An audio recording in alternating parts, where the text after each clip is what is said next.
C'est qui ça? C'est moi. Oui, c'est toi. Gorille, animal, Coco aime. C'est très bien. C'est toi et tu es très gentil.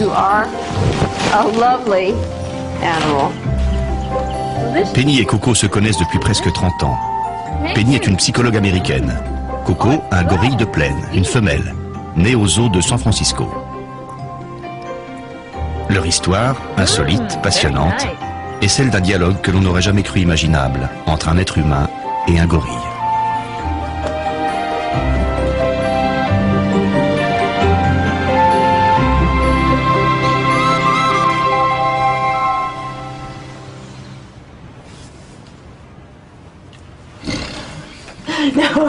Tout a commencé par une classique étude de comportement. Et puis, au fil du temps, une singulière amitié s'est nouée entre la chercheuse et sa protégée. À la façon dont Penny en parle, on comprend que Coco est bien plus qu'un simple sujet d'expérience. Coco mesure environ 1,50 m et pèse 150 kg. Le poids moyen d'une femelle gorille est de 125 kg. Elle dépasse nettement la norme.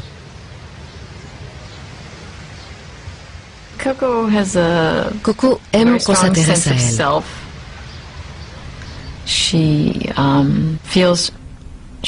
Elle a une très forte personnalité et elle se met souvent en avant. Elle est joueuse et adore faire la folle.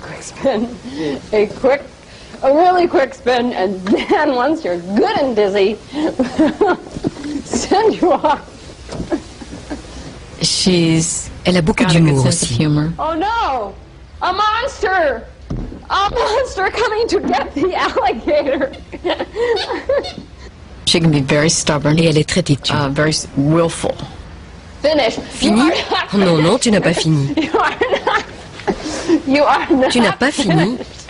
Tu n'as pas fait le signe pour demander. S'il te plaît, ramasse-moi ça, tu sais très bien le faire.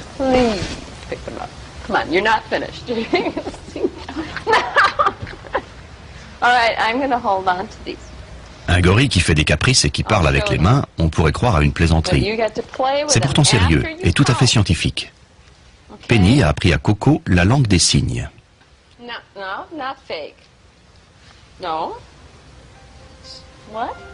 C'est une grande première.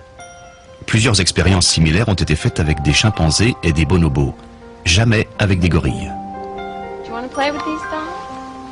En poussant toujours plus loin ses conversations avec Coco, Penny a démontré que le dialogue avec un gorille était non seulement possible, mais bien plus riche qu'on ne le soupçonnait.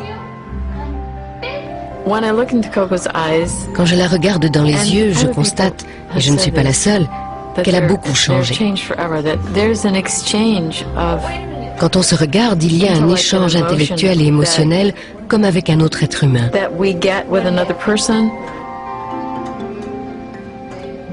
Coco vous scrute dans le fond des yeux. Elle vous questionne. On dirait vraiment qu'elle veut vous faire parler. Elle en est arrivée là grâce à la langue des signes. En apprenant cette langue à Coco, Penny pense lui avoir donné aussi un outil pour nous parler des gorilles, l'une des espèces les plus menacées au monde. Coco, ambassadrice des gorilles auprès des hommes, c'est un des grands rêves de Penny.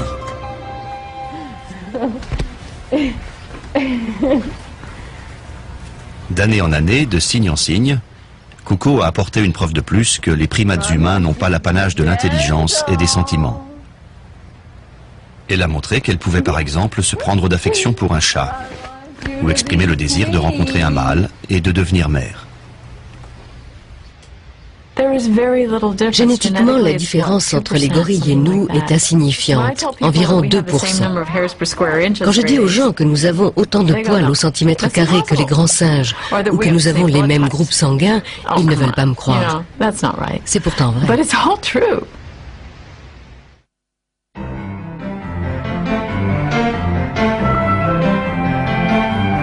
Chez les singes non plus, la valeur n'attend pas le nombre des années, surtout dans le monde des médias. Coco est très vite devenue une célébrité, et à l'âge de 3 ans, elle faisait déjà beaucoup parler d'elle dans la presse, qui ne tarissait pas d'éloges sur sa faculté de communiquer. 2 ans plus tard, on la voyait entre autres en couverture du New York Times Magazine.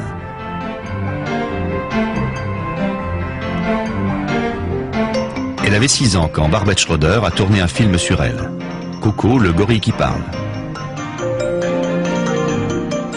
À 7 ans, son autoportrait paraît en première page du National Geographic et dans les meilleures photos de l'année de Time.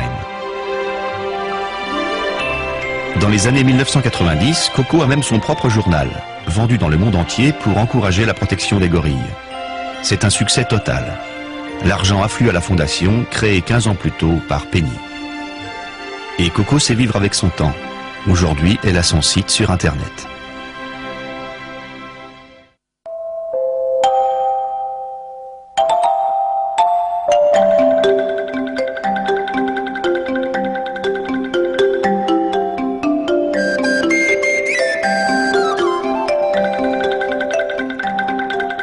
Coco est née le 4 juillet 1971 au zoo de San Francisco.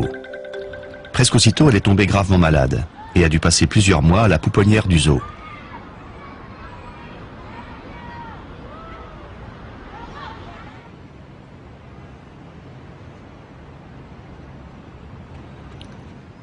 À l'époque, Penny Patterson préparait un doctorat de psychologie à l'université de Stanford et s'intéressait beaucoup à Coco. Elle avait une idée derrière la tête. Une idée révolutionnaire, apprendre à un gorille à communiquer avec des humains. Au début, j'avais l'intention de travailler avec elle pendant 4 ans, de passer mon doctorat. Un point, c'est tout. Au bout de 2 ou 3 jours, déjà je ne pouvais plus me passer d'elle. Impossible de la quitter le soir. Alors je restais avec elle jusqu'à ce qu'elle s'endorme. Coco m'a tout de suite conquis. Après quelques semaines de travail avec elle, j'étais incapable de la quitter. Il fallait nous séparer de force. C'est Ronald Cohn qui, pendant 30 ans, a filmé Coco dans ses moindres faits et gestes.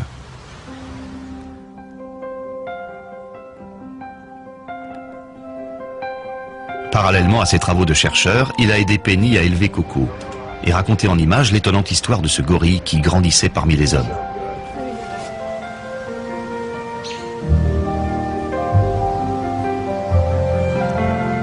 Vouloir communiquer avec une autre espèce, tout le monde pensait que c'était illusoire. Mais Penny était décidée à relever le défi. La complaisance et la curiosité de Coco l'y ont encouragée. Comme avec un enfant, elle a commencé par les premiers mots. Boire, manger, encore. Elle faisait le signe qui veut dire boire, puis aider Coco à le répéter. De même avec les signes manger et encore. Ici, on voit bien Coco poser le bout de ses doigts sur sa langue, ce qui veut dire manger.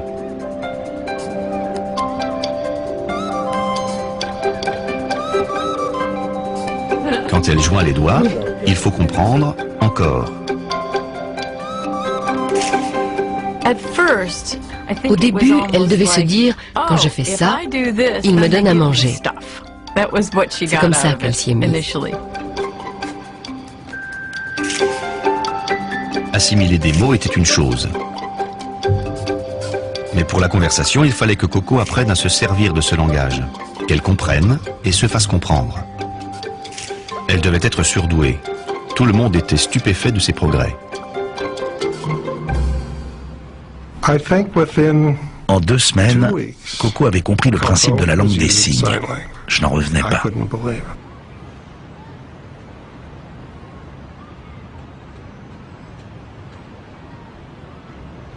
À 5 ans, elle connaissait plus de 200 signes. De quoi exprimer précisément ses principaux désirs. Penny n'était pas peu fière de sa réussite. Son niveau évolue régulièrement. Elle a à peine 1 an de retard sur un enfant humain du même âge. Pour parler en termes de quotient intellectuel, le sien est de 85, alors que la norme, entre guillemets, est de 100. Ce que j'ignorais quand je disais ça à l'époque, c'est que les gorilles ont déjà un langage gestuel à eux. En fait, je ne faisais que construire sur cette base, ou découvrir, tout dépend de quel point de vue on se place.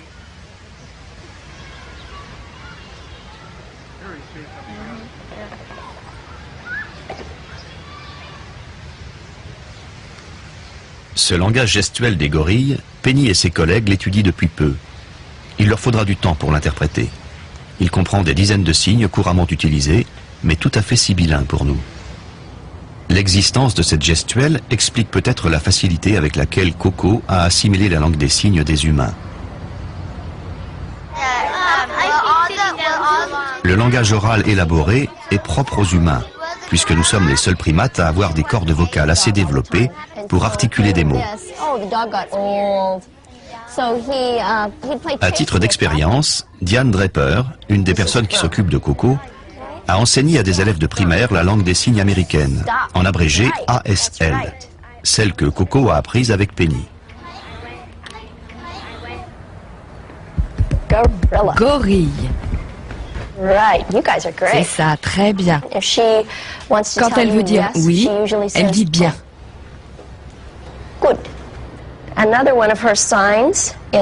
Elle utilise aussi ce signe, chasser. Ce doigt-là, bonbon. Chose étonnante, Coco a créé sa propre version de la langue des signes, ou plutôt adapté certains signes qu'elle ne pouvait pas reproduire à cause de la forme de sa main. Vous voyez ici l'empreinte de la main du papa de Coco. Son pouce est 2 fois plus court que le mien. Et quand on veut faire certaines figures de la langue des signes américaine avec un tout petit pouce, on n'y arrive pas. Ça, c'est la lettre K. Pour dire Coco, elle ne peut pas faire cette lettre K à cause de son pouce. Elle n'arrive pas à joindre ces 2 doigts-là. Alors elle fait ça. Coco aime. Très bien.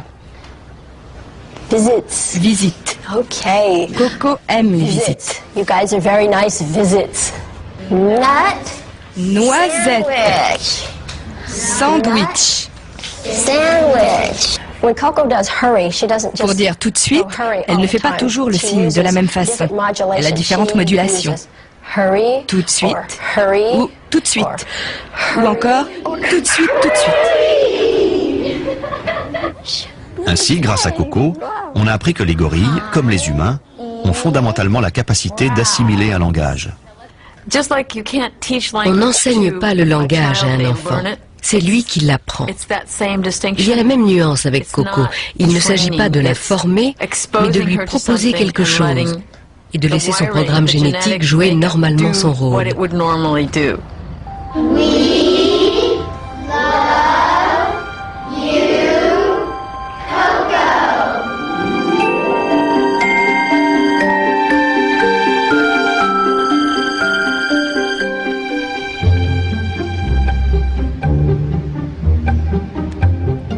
Un jour de septembre 1976, Penny annonce à Coco que la famille va s'agrandir d'un bébé gorille. Penny et Ronald ont entendu parler d'un jeune mâle, Michael, pour lequel on cherche un lieu d'accueil. Ils sautent sur l'occasion. Ainsi, Coco aura un compagnon qui deviendra peut-être son partenaire sexuel.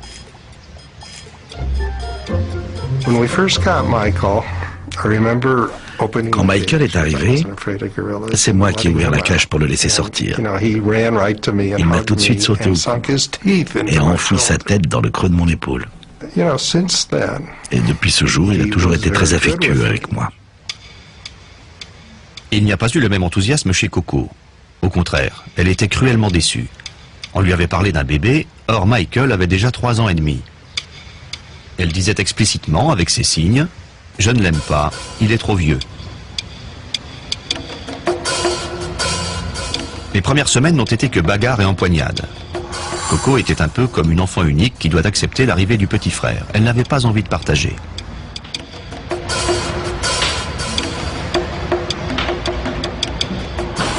On a finalement décidé de les laisser régler leur compte entre eux, une bonne fois pour toutes. Après quelques heures de pugilat, ils ont fini par trouver un terrain d'entente, le jeu.